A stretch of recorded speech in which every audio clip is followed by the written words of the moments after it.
জানলে খুব আগেরটা কেটে দিয়েছি। আচ্ছা ঠিক আছে।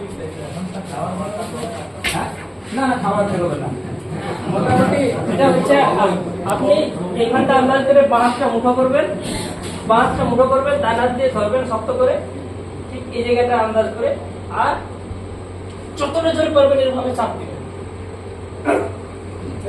এইভাবে বেরোবে, মানে ওই এই যে মুঠাটা, এই জায়গাটায় যে যখন এইটা ধাক্কাটা মারবে, ধাক্কাটা মারা মাত্রই আপনার ওখানে যে ডায়াফ্রাম দিয়ে ফুসফুসকে ঠেলবে, ফুসফুসকে ঠেলবে, ফুসফুস তখন ওই আপনার ওই নালিতে যে আছে তাকে মারবে এক ধাক্কা, সেই ধাক্কাতেও বেরিয়ে চলে আসবে।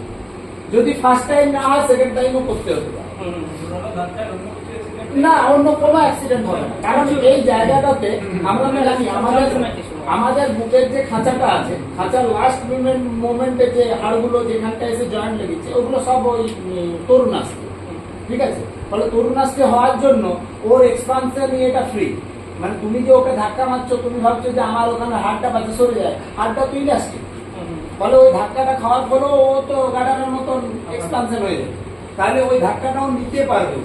তুমি কিন্তু ওই ধাক্কাটা এখানে যদি দাও বা এখানে যদি দাও, এটা কিন্তু হাড়, এটা অস্থি, এখানে সরে যাবে, পানিটা ভেঙে যাবে।